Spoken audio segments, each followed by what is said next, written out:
Baik. Termasuk tidak mudah saya menentukan topik kedua saya ini apa.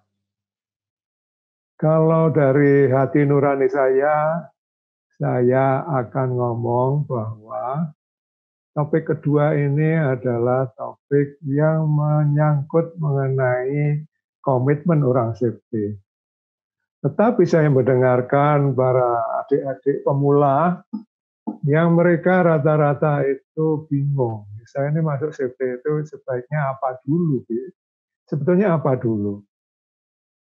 Nah, artinya ini tidak ada salah, tidak ada benar. Hanya bagaimana, nanti saya jelaskan sedikit, apa alasannya bahwa kita akan mulai dengan inspeksi dulu. Inspeksi seakan-akan sesuatu yang sederhana, setiap orang gitu bisa melakukan, bahkan tanpa training pun kayaknya itu bisa melakukan, meskipun sedapatnya gitu ya. Maka mari kita lihat sejenak.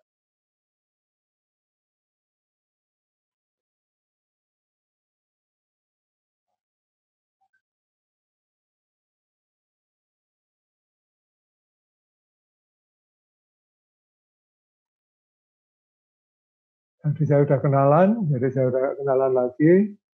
Jadi alhamdulillah bulan Mei besok saya 41 tahun di profesi CP, dan ini betul-betul saya syukuri bahwa saya konsisten setia terhadap CP, dan makin tambah tahunnya makin merasa kurang. Jadi merasa banyak sekali yang harus saya baca tapi waktunya nggak cukup. Baik, saya review sedikit outline-nya. Pertama, saya akan mereview apa yang kita bahas di webinar 1. Kemudian leadership akan saya sentuh sedikit mengenai leadership, ya, supaya nanti mewarnai cara adik-adik sekalian di dalam memahami, menyikapi safety, ya, leadership, kepemimpinan. Kemudian saya lewat sebentar, jadi saya ulangi sebentar, mengenai 7 peran tanggung jawab personel K3, terus nanti inspeksi ini di bagian mana. Kemudian membangun karier K3, ini juga dari hasil merenung-renung, bongkar pasang, dan sebagainya. Karena saya sendiri pun juga lupa dulu tuh memulai safety itu dari arah mana, saya juga lupa dulu. Karena langsung terjun saja masuk di dalamnya. Ya itu kemudian saya simpulkan bahwa sebaiknya keterampilan teknisnya dulu lah. Minimal ngomong jadi orang safety itu ya keterampilan teknis dasarnya itu bisa dulu lah. Baru setelah itu menguasai alur pencegahan kecelakaan. Ya, kurang lebih ini adalah IBPR gitu ya. Sehingga kalau nanti saya sebutkan 10 keterampilan teknis dasar K3, yang nomor 10 nanti yang akan kita bahas adalah IBPR, identifikasi bahaya dan penilaian risiko. Itu yang di bullet point nomor 2. Yang nomor 3 adalah membangun program safety di area di mana kita ditugaskan. Karena biasanya kita masuk ke sebuah departemen, kita langsung ditugaskan di mana? Ada yang ditugaskan di kantor, ada yang ditugaskan di lapangan, ada yang ditugaskan di daerah tambang, ada yang ditugaskan di daerah pabrik, dan lain sebagainya. Maka membangun program di areanya masing-masing dulu lah yang dia ditugaskan. Ya. Oke. Kemudian yang paling ujung ini adalah membangun departemen K3. Ya, membangun departemen K3. Jadi mudah-mudahan adik-adik sekalian nanti juga sampai pada kesempatan membangun sebuah departemen K3 di perusahaan masing-masing. Ya. Baik, kemudian nanti sekilas mengenai 10 keterampilan teknis K3 dasar, itu apa saja. Kemudian baru mulai keterampilan inspeksi. Inspeksi versus observasi. Sengaja ini saya pisah, meskipun nanti kalau sudah menguasai betul, ke lapangan akan dipakai dua-dua itu bersamaan. Bersamaan atau bergantian tergantung di lapangan nanti yang kita ketemuin apa. Jadi inspeksi observasi. Tapi untuk keperluan belajar, kali ini kita akan membahas khusus inspeksi, yaitu melakukan pengecekan di lapangan yang dicek kondisi aman dan kondisi tidak aman. Kalau observasi yang dicek adalah perilaku, ya perilaku. Jadi kali ini inspeksi yang akan kita pelajari adalah bagaimana ngecek ke lapangan, yang periksa adalah kondisi aman dan kondisi tidak aman. Dua-duanya, aman dan tidak aman. Kemudian konsep inspeksi, nanti kita bahas jenak. Karena kalau kita mempelajari sebuah program K3, perangkat pencegahan kecelakaan apapun, mari kita biasakan kita mulai dari konsep. Artinya mulai dari awal mulanya program itu dilahirkan, didesain, itu bagaimana caranya mencegah kecelakaan. Itu harus dikuasai betul-betul agar kita bisa membedakan antara perangkat pencegahan kecelakaan yang satu dengan yang lain. Contohnya yang tadi saya sampaikan adalah perangkat pencegahan kecelakaan inspeksi, itu nanti secara konsep mencegah kecelakaannya bagaimana, perangkat pencegahan kecelakaan observasi secara konsep mencegah kecelakaannya bagaimana, perbedaannya di mana, itu dipahami betul sebelum kita belajar teknik inspeksinya sendiri. Kemudian pelaku inspeksi. Ya. Siapa pelaku inspeksi? Siapa saja sih yang akan melakukan inspeksi? Banyak melakukan inspeksi. Dan salah satunya kita sebagai orang K3. Kemudian inspeksi K3 terencana. Ini nanti adalah teknik melakukan inspeksi K3 terencana. Ya, jadi nanti skopnya di situ saja dulu. Teknis itu dulu yang paling sederhana, yang bagi adik-adik atau kita semua yang praktisi K3 pemula, ini akan mudah. Nanti setelah itu kita akan memikirkan mengenai bagaimana mengelola inspeksi dan sebagainya, nanti next. Kemudian inspeksi area kerja ini kita mulai dengan bahas konsep inspeksi, kemudian proses kerja, tempat atau area yang akan kita inspeksi. Artinya apa? Kita tidak akan bisa menginspeksi dengan baik, bahkan tidak bisa merencanakan inspeksi sedikit pun kalau kita belum memahami bisnis proses dari area di mana kita akan inspeksi. Artinya itu adalah sebuah syarat. Itu sebuah syarat. Sebuah syarat bahwa kita akan bisa membuat checklist inspeksi atau menginspeksi suatu area kalau kita menguasai proses bisnis atau kegiatan apa saja sih yang ada di area situ. Gitu ya. Kalau itu belum dikuasai, inspeksi kita nanti akan lucu. Bahkan banyak yang akan diketawakan oleh yang punya area. Ya. Oke, jadi dikuasai dulu.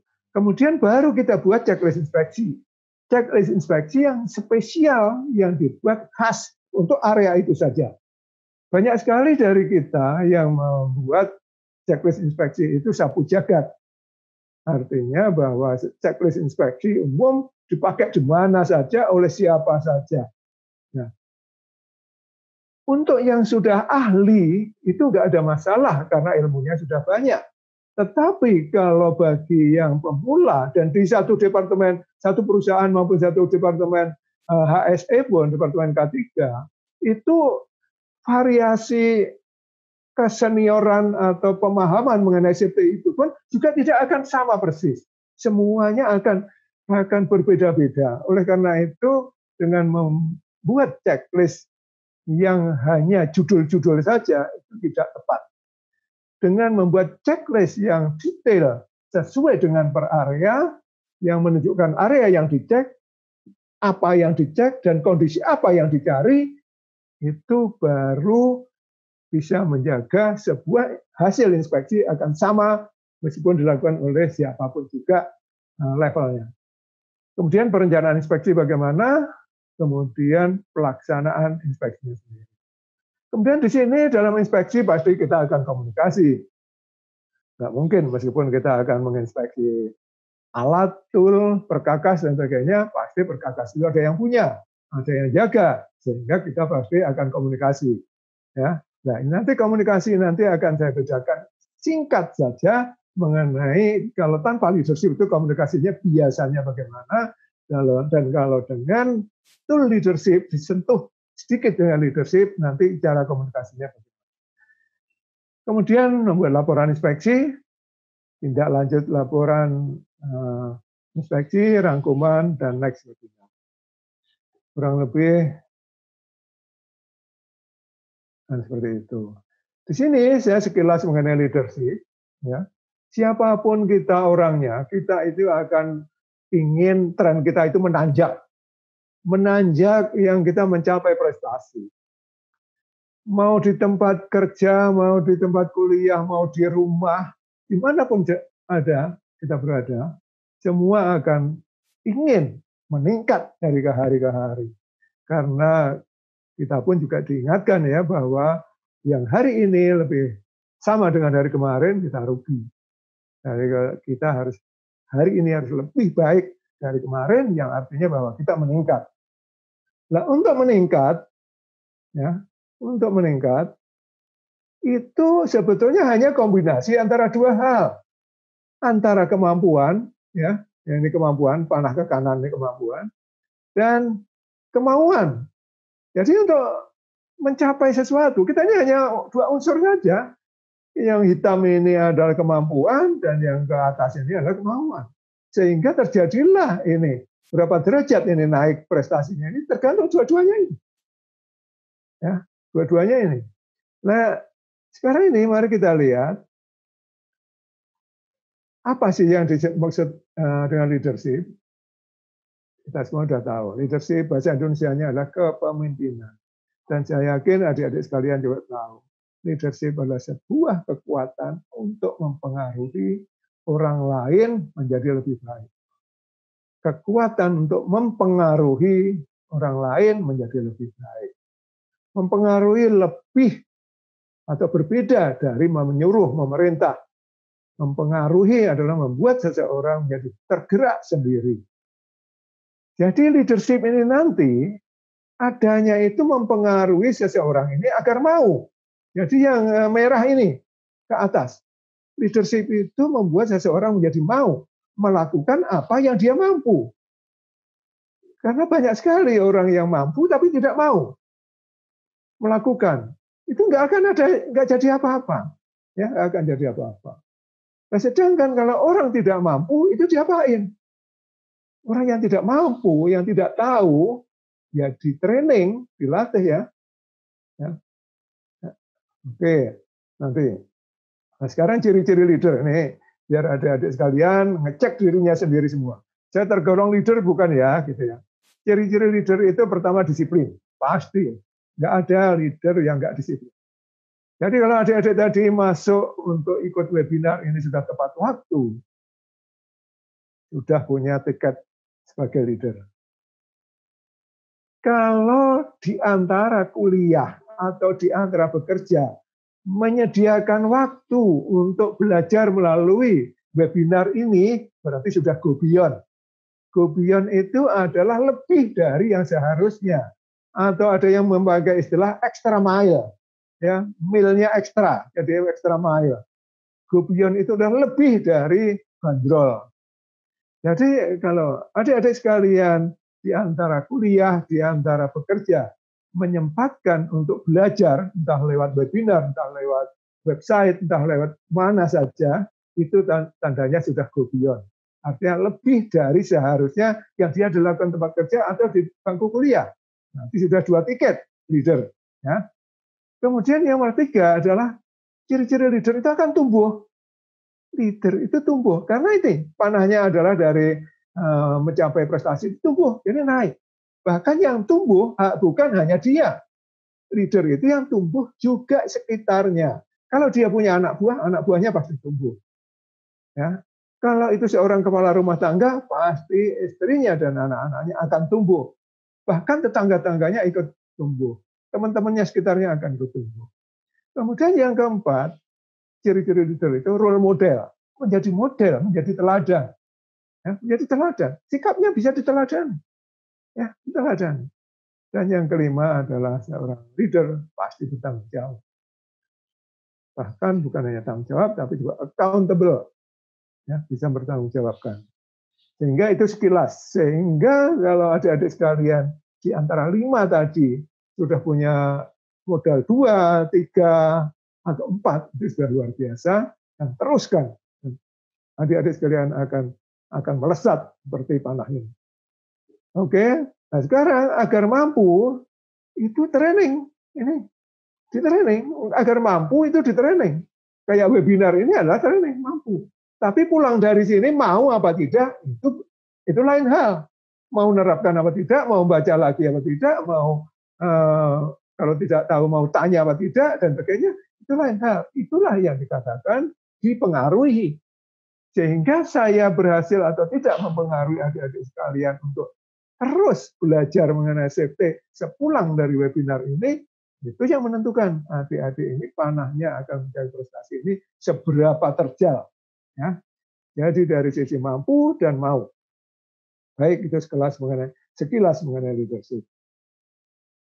Review yang lalu adalah ruang lingkup K3. Saya katakan ruang lingkup K3-nya luas. Ya, tapi kurang lebih secara garis besar, ya ini garis besar saja untuk memudahkan adik-adik punya gambaran. Ruang lingkup K3 itu secara garis besar ada safety, ada emergency, ada health, dan ada ditambah lingkungan. Biasanya safety itu sesuatu yang untuk mencegah dan keselamatan. Kalau emergency itu adalah kalau terjadi keadaan darurat, kecelakaan, maka diminimais agar cederanya tidak tambah parah, korbannya tidak bertambah, dan sebagainya. Jadi diminimalisir. Kemudian safety dengan health itu perbedaannya adalah kalau safety itu tentu keselamatan, tanda-tandanya gampang. Safety itu akan menjadi urusan safety, bedanya dengan urusan health, itu bedanya begini. Urusan safety, kalau gagal, datang ke tempat kerja itu masih berjalan gagah, gagah sekali. Tapi pulang sudah ditandu, sudah di stretcher, sudah diangkut, itu safety. Kalau health itu mungkin kena debu dikit, sekarang ini masih batuknya gitu. Tahun depan batuknya jadi 5 tahun lagi udah 10 tahun lagi udah nggak bunyi. Udah nggak bunyi. Artinya apa? Perkembangannya lambat mengenai health. Ya, health. Kemudian lingkungan, apa bedanya lingkungan dengan safety? Contohnya, sama-sama memakai bahan kimia. Kalau safety itu sejak beli, nyimpan, sampai dengan memakai agar aman semuanya, ya itu urusan safety. Tapi setelah dipakai, kemudian sisanya, residunya, atau waste-nya, itu bagaimana agar tidak mencemari lingkungan atau bumi kita yang kita cintai, itulah domainnya orang environment. Oke, kemudian di safety sendiri itu adalah urusan manusia dan aset. Itu garis besarnya hanya 2. Urusan manusia dengan aset atau harta benda. Itu saja. Kemudian aset di tambang itu dibagi menjadi 2. Aset itu gimana cara mengoperasikannya dan bagaimana cara memaintainnya. Itu namanya KO nanti. Itu namanya KO nanti. Oke. Kalau emergency, pencegahan, biasanya sebagian besar urusannya fire protection. Kalau response, itu ada emergency response yang nanti ada level. Health sendiri, ada industrial health, dan ada occupational health. Industrial health tentu saja sesuatu yang kondisi tempat kerja yang bisa mempengaruhi kondisi kesehatan kita. Bisa debu, bisa suhu, bisa getaran, ya, bisa posisi atau ergonomi dan lain sebagainya. Jadi garis besarnya adalah seperti itu. Dan adik-adik sekalian kalau di profesi K3, usahakan bisa dapat semua itu. Ya, ibaratnya itu kurikulum gitu ya. Usahakan dapat semuanya itu. Supaya apa? Supaya komplit, ilmunya K3 ini komplit. Gitu ya. Syukur kalau bisa menyeberang ke lingkungan sekalian, itu luar biasa. Ya, luar biasa. Jadi peluang kerja profesi K3 ini jangan takut, sangat luas. Bahkan saya sebut lifetime profession. Ya, semua industri yang berisiko tinggi pasti perlu safety. Ya, pertambangan, power plant, manufaktur, penerbangan, oil and gas, perkapalan, bahkan ke tempat-tempat yang sangat halus, perhotelan, catering, ya, kapal pesiar. Ya, itu semuanya memerlukan K3 semuanya. Ya, memerlukan keselamatan semuanya. Sehingga apa? Banyak sekali dari orang safety ini yang setelah pensiun pun masih bisa mau ngajar di sekolah juga bisa, mau membuat office safety juga bisa, mau running defensive driving bisa. Tergantung tadi kurikulum safety yang luas tadi, adik-adik sudah melewati yang mana saja. Oke, baik. Filosofi keselamatan, secara garis besar, karyawan adalah aset perusahaan. Semua kecelakaan bisa dicegah. Ini harus menjadi filosofinya orang safety. Bekerja aman adalah persyaratan kerja. Bekerja aman bukan prioritas, tapi syarat-syarat untuk boleh bekerja. Kalau nggak mau bekerja dengan aman, jangan bekerja. Gitu. Keselamatan adalah tanggung jawab semua karyawan. Tapi sesuai posisinya masing-masing. Semua karyawan tanggung jawab terhadap safety hanya berbeda karena berbeda posisi. Karyawan itu harus mendapatkan pelatihan agar bisa mengerjakan pekerjaan dengan aman. Karena tembak langsung dari kampung, masuk tempat kerja, belum tentu dia bisa melakukan atau bisa mengidentifikasi bahaya. Kemudian setiap pekerjaan harus bisa dikerjakan dengan aman. Harus. Dan kalau nggak bisa dikerjakan dengan aman, nggak usah dikerjakan.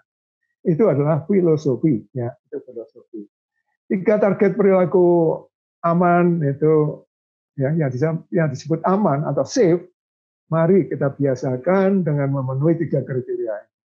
Aman dari bahaya, patuh pada aturan, dan peduli pada hal-hal yang tidak aman. Melihat apapun yang tidak aman, entah kondisi, entah perilaku yang tidak aman, jangan didiamkan. Ya, mari.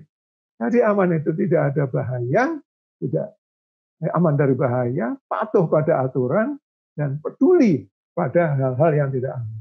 Jadi biasakan kalau ngomong aman atau safe, itu memenuhi 3 kriteria. Syarat-syarat menjadi profesi K3 diantaranya adalah keterampilan komunikasi. Jadi karena namanya K3 itu hubungannya dengan manusia, nggak mungkin. Nanti kalau orang yang nggak senang komunikasi, tentu nggak tepat jadi orang safety. Jadi senang komunikasi, interaksi antar manusianya bagus. Kemudian menulis. Betul-betul safety ini perlu kemampuan menulis. Ya. Perlu kemampuan menulis. Jadi ada yang punya passion menulis atau not bad ya dalam menulis dan sebagainya. Ini diasah terus kalau ingin jadi orang safety. Berpikir kritis dan kreatif. Banyak yang mengatakan teman-teman saya dulu, orang safety itu pesimis gitu. Karena apa? Kemana-mana yang dilihatnya jangan-jangan pesimis ini nanti jangan-jangan celaka, jangan-jangan celaka. Jadi ngomongnya ini, jadi orang safety itu pesimis terus waktu ya. Saya waktu dikatakan itu kaget, saya pikir-pikir benar juga gitu. Tapi dari situlah kita ini menjadi mengkritisi. Sehingga kita kreatif bagaimana supaya itu tidak berbahaya. Kemudian jeli dan observasi. Artinya teliti. Kalau tidak jeli bahaya sekali.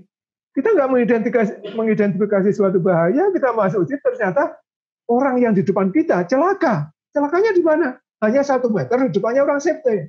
Itu betul-betul akhir dari sebuah karier seorang safety kalau sampai ada celaka di depannya, bukan matanya. Biasa disiplin dan mematuhi aturan. Ini adalah syarat-syarat dari orang safety. Kalau adik-adik sekalian termasuk orang yang ceroboh, yang nggak suka ngikutin aturan, dan kalau ngikutin aturan itu merasa menderita sekali, pikir ulang untuk jadi orang safety. Ya, pikir ulang, karena nanti seumur hidup akan menderita terus. Ya, akan menderita terus. Karena apa? Semua orang itu akan ngawasin kita, bukan kita ngawasin mereka. Oke. Kemudian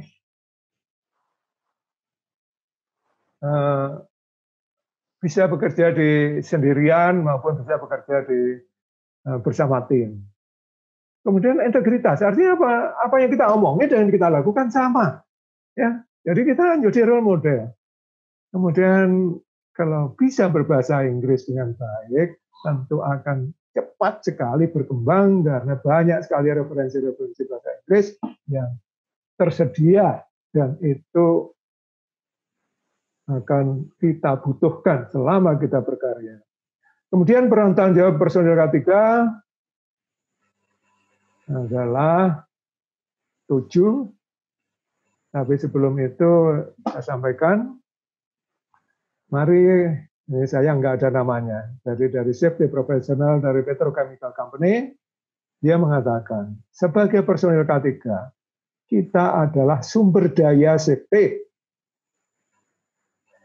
As a safety personnel, we are a safety resource.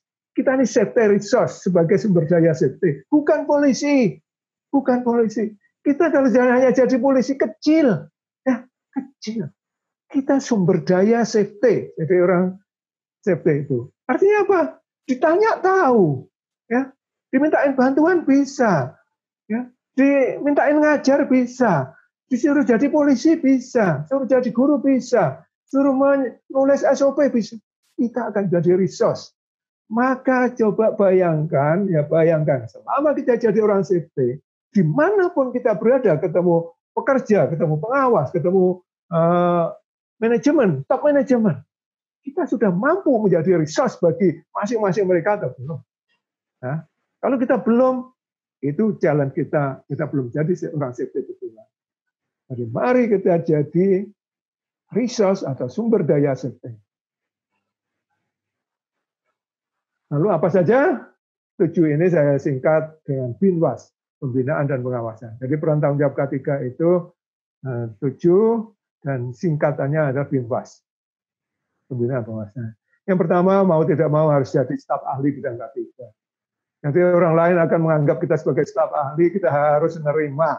Jadi meskipun baru saja lulus fresh graduate, itu harus sadar bahwa orang lain melihat kita adalah staf ahli bidang K3. Yang kedua adalah sekretaris organisasi K3.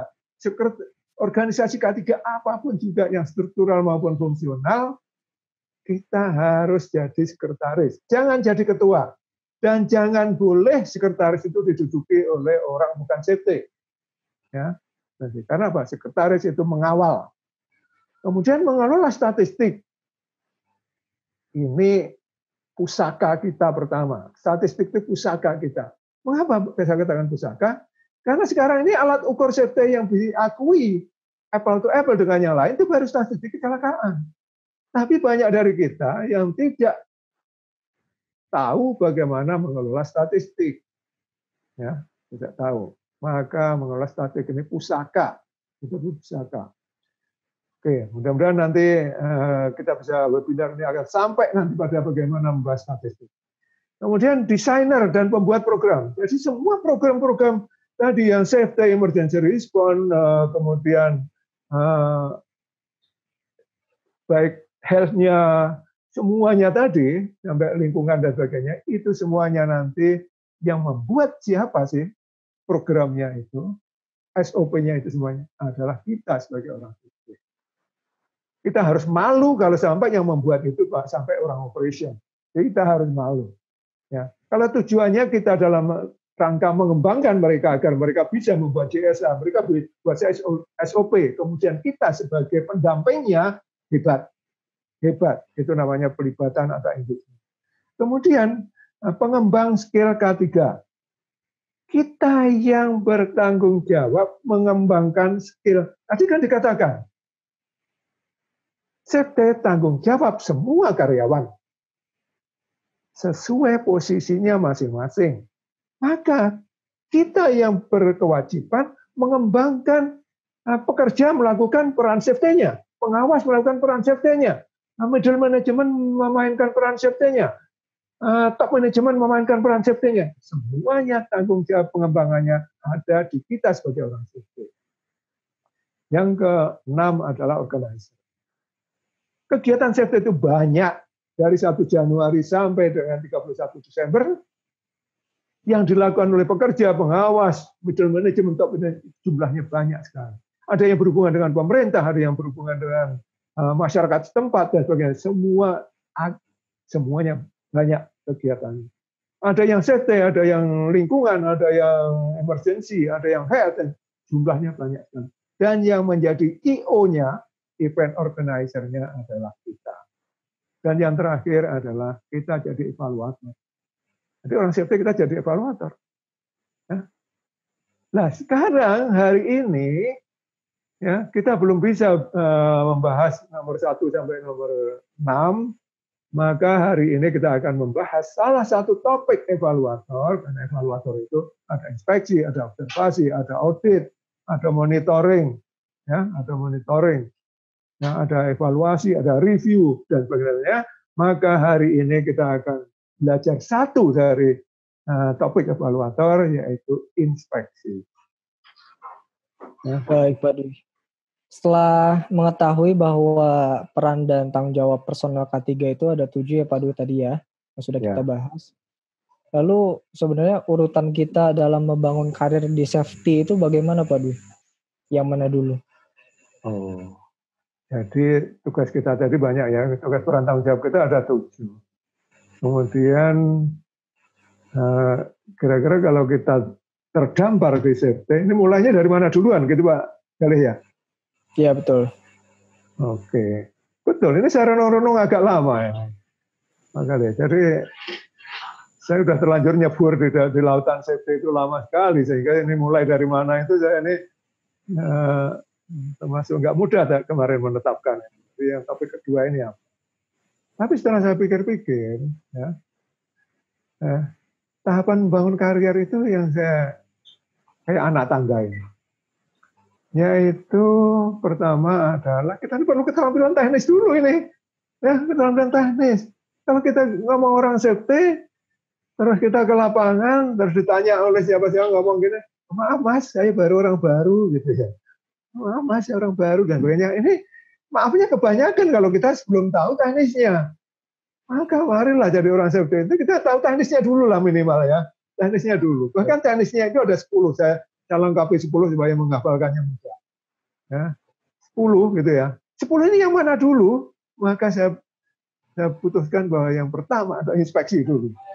Ya, inspeksi dulu. Artinya apa? Kalau kita masuk ke departemen safety, kemudian oleh bos kita diajak ke lapangan, minimal mata kita ini sudah bisa inspeksi, sudah punya pola dasar-dasar inspeksi, sehingga kita bisa mengidentifikasi yang berbahaya apa dan sebagainya. Jadi kurang lebih. Jadi keterampilan teknis ini kayaknya duluan. Kemudian setelah kita punya keterampilan teknis, biasanya kita ditempatkan di mana oleh perusahaan? Oh, ditempatkan di hauling, ditempatkan di bagian pengangkutan, di bagian tambang, ditempatkan di pabrik, oh saya ditempatkan di pelabuhan, oh saya ditempatkan di kantin, gitu. Itu dan sebagainya itu nggak ada masalah. Disitulah baru mulai kita belajar bagaimana alur pencegahan kecelakaan sesuai bidang di area kita masing-masing tadi. Ya, jadi alurnya pencegahan kecelakaan bagaimana? Setiap pekerjaan itu harus diidentifikasi bahayanya dulu, ditetapkan nilai risikonya, baru dikendalikan. Jadi nggak ada pekerjaan di industri itu yang datang langsung cek, bung, bung, gitu nggak ada. Nah, di mobil juga langsung cek, bung, start aja sudah setengah kopling langsung lari, itu tidak ada. Karena apa? Pekerjaan itu harus diidentifikasi dulu bahayanya, di alur ini pencegahan ini, kemudian dinilai resikonya, baru ditetapkan pengendaliannya. Kalau nggak bisa dikendalikan, nggak jadi dikerjakan pekerjaan. Kemudian pada waktu kita di-assign, ditugaskan di suatu area, kita yang akan bertanggung jawab mulai membangun program di area itu. Ya. Tadi kan ada safety, ada keselamatan manusia, keselamatan aset, ada keselamatan ada emergency response-nya, ada health-nya, ada lingkungannya dan sebagainya. Maka kalau kita sudah di-assign ke departemen, contohnya departemen warehouse gitu, maka kita yang harus membangun program safety untuk warehouse tersebut.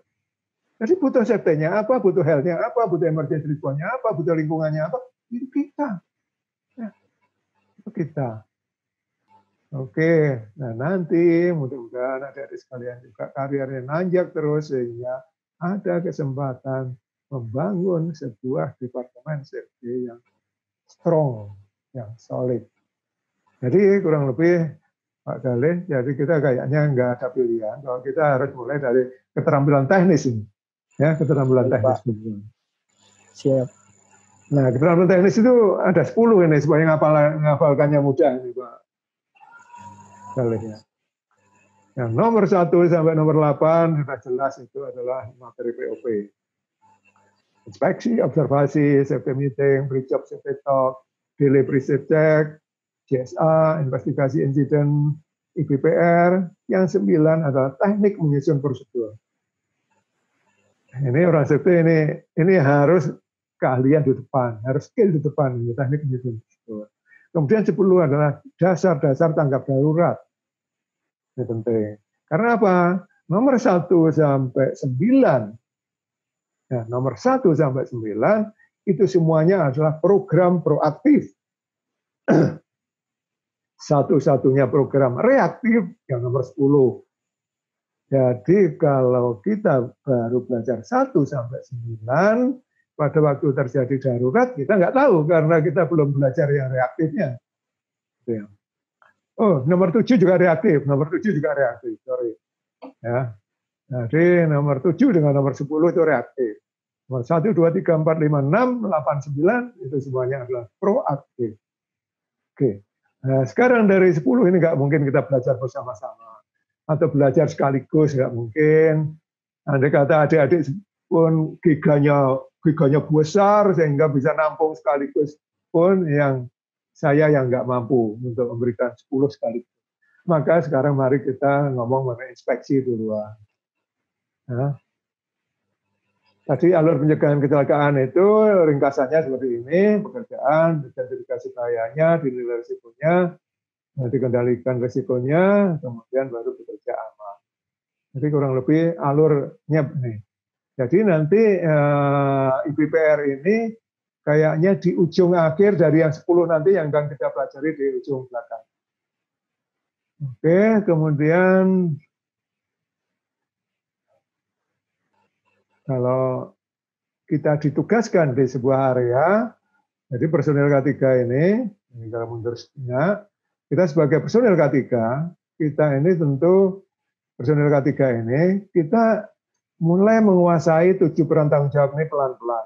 Mulai pelan-pelan. Kemudian kita mulai menguasai 10 keterampilan K3 dasar. Pelan-pelan ini. Maka kita baru bisa mulai ke lapangan. Ya, di area penugasan di lapangan. Kita nggak tahu ditugaskan di mana. Nah, bisa saja di bengkel, bisa saja di hauling, bisa saja di perkantoran, bisa saja di eksplorasi. Kita nggak pernah tahu. Dan semua mempunyai bahaya uniknya masing-masing. Itu yang paling perlu diingat.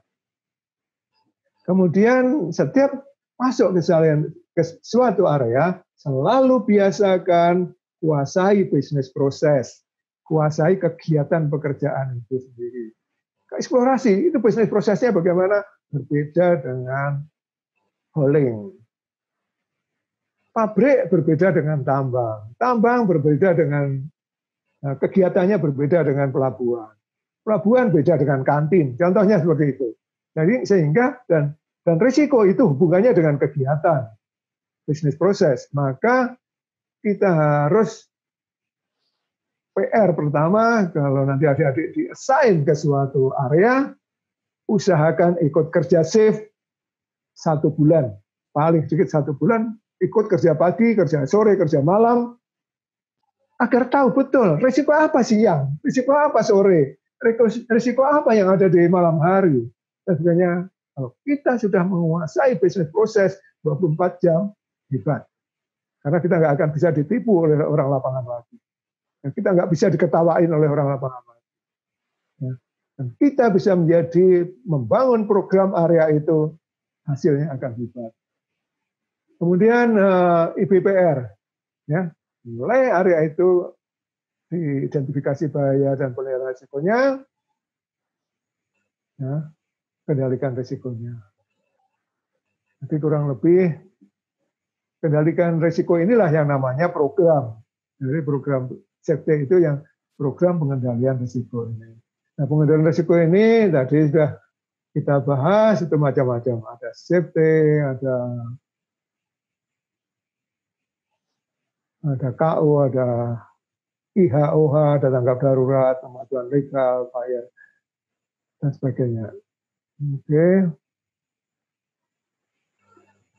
Baik, itu alurnya. Kemudian kalau Departemen Safety, bagaimana membangun Departemen Safety, ini ringkas saja alurnya adalah fungsi dulu Binwas yang 7 tadi, kemudian scope of work, area scope of work-nya adalah di sini, safety itu scope-nya apa, luasannya, kemudian ini berbeda-beda di masing-masing area, business process, kemudian kita harus know our customer, know your customer, kemudian apa kita menjadi Binwas pada klien kita, jadi kita menjadi Binwas klien kita, klien kita itu ada klien struktural dan ada klien fungsional.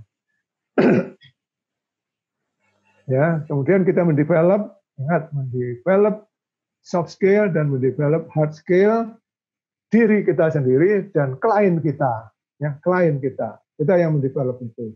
Bukan berarti kita yang mentraining mereka, tapi kita yang membuat program training, yang mengorganize, yang mengarrange agar semua orang yang di bawah kita itu, di bawah pengawasan kita, di bawah Binwas kita itu mendapatkan pelatihan yang cukup. Oke, how-nya ada yang tertulis, ada yang sebagainya. Jadi kurang lebih kalau nanti membuat departemen, alurnya kurang lebih seperti itu. Oke Pak, ini panjang sekali ya Pak ya urutannya ya.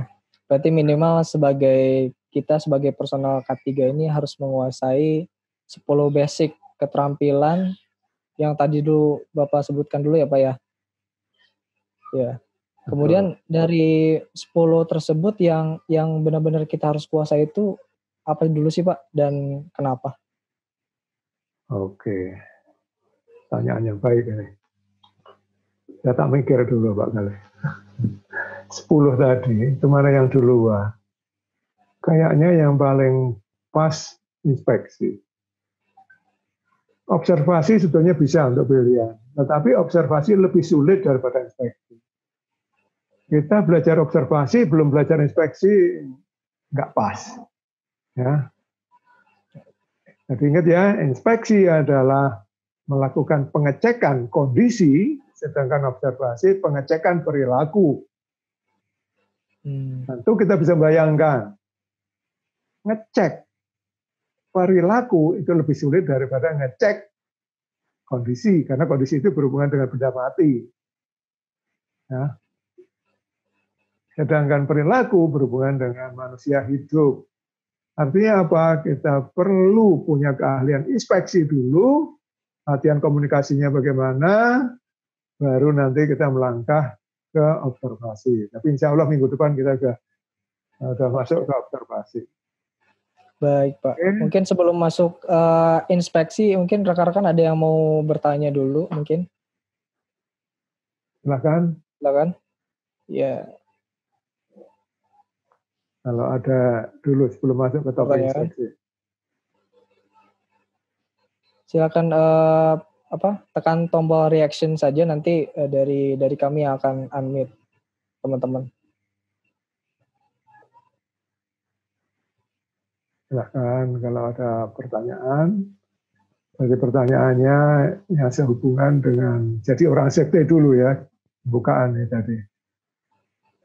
Gimana? Kalau masuk ke inspeksi juga boleh pertanyaan. Oke Pak, sepertinya masuk dulu saja ya. Gimana Pak Kale? Ada yang macet? Belum ada nih Pak. Oh, belum ada. Ya. Jadi kayaknya adik-adik sekalian tuh nggak memberi kesempatan saya untuk istirahat. Ya mungkin ada yang mau bertanya, silakan.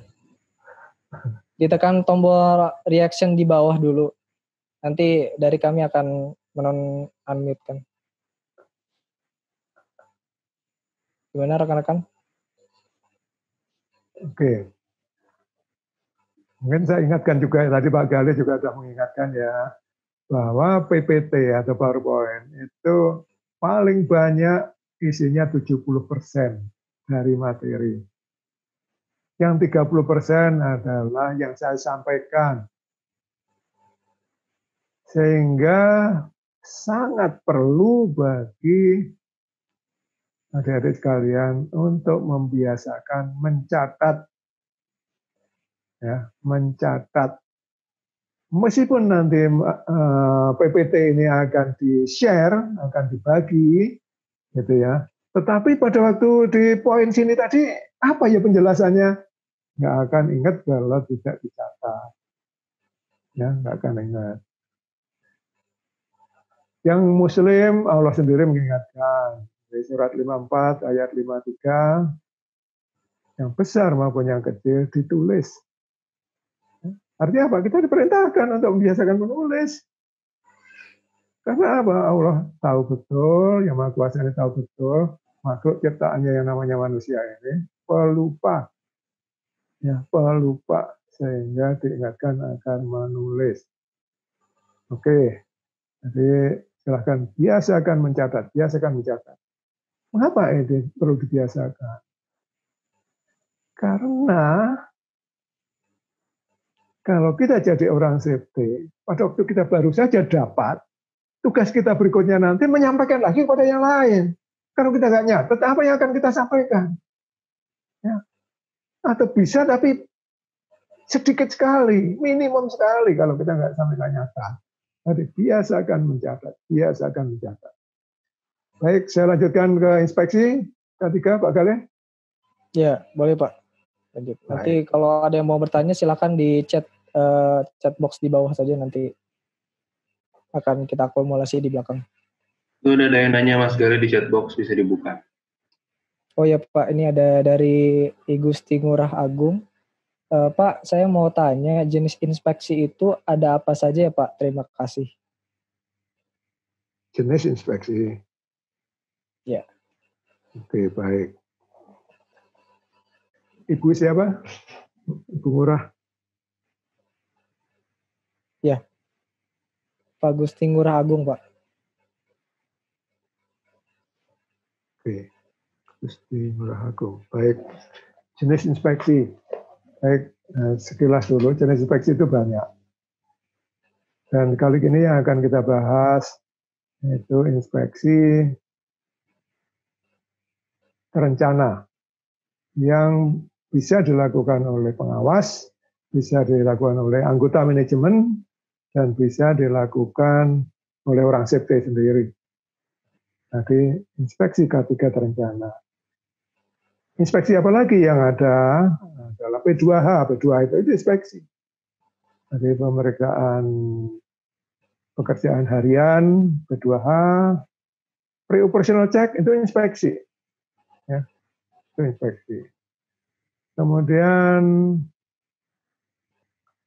ada, nah inspeksi sendiri itu sebetulnya observasi itu bagian dari inspeksi juga. Nah, dia observasi juga inspeksi. Kemudian inspeksi itu kalau nanti kita belajar mengenai bagaimana mengelola program inspeksi harus dibuat berlapis. Jadi program inspeksi itu berlapis. Ibaratnya kalau area kerja kita, jadi area kerja kita ini, kalau mungkin kelihatan, andai kata ini adalah luasnya area tambang kita, kalau kita mendevelop program inspeksi, itu tidak boleh sepotong pun area di tambang kita ini yang tidak tersentuh oleh inspeksi. Nggak boleh. Artinya apa? Setiap orang punya area masing-masing, mereka harus punya program inspeksi, semuanya yang kalau ditaruh begini di seluruh area itu, ini semuanya akan tertutup Jadi semua area di perusahaan kita ini semuanya tertutup oleh program inspeksi masing-masing. Nah, yang akan kita pelajari ini adalah program inspeksi terencana yang biasanya dilakukan bulanan. Ya, inspeksi ini bulanan. Kalau observasi nanti mingguan. Kalau inspeksi ini bulanan. Nah, sekarang inspeksinya saya katakan berlapis tadi. Pengawas itu melakukan inspeksi areanya sendiri-sendiri. Kemudian orang safety datang, atau mungkin belum orang safety. Manajemennya datang inspeksi, dia sambil ngecek inspeksinya pengawasnya. Orang safety datang inspeksi bulanan juga, dia akan ngecek inspeksi pengawas, hasilnya inspeksi pengawas, juga ngecek hasil inspeksinya manajemen. Sehingga nanti harusnya tidak ada bolong sama sekali karena berlapis. Pengawas itu akan ngecek P2-nya anak buah. Dan ada juga inspeksi yang namanya inspeksi fungsional. Contohnya ada yang ditugaskan inspeksi alat angkat, atau hook, atau inspeksi khusus mengenai stand, dan sebagainya. Jadi ada inspeksi, ada yang ditugaskan inspeksi khusus kotak P3K, inspeksi khusus APAR, dan sebagainya. Itu adalah inspeksi penunjukan atau fungsional. Jadi nanti akan banyak, dan nanti di pengelolaan itu semuanya di cover jadi satu, dikelola dengan baik, sehingga semuanya saling menutupin, sehingga satu area perusahaan itu tercover dengan program inspeksi, semuanya tidak ada yang lubang. Kurang lebih seperti itu, dan sekarang kita akan ngomong mengenai inspeksi terencana yang bisa dipakai oleh pengawas untuk area tanggung jawabnya masing-masing, dipakai oleh area atau anggota manajemen untuk areanya anggota manajemen itu, atau dipakai oleh orang safety untuk area binwas kita. Ya, area binwas kita.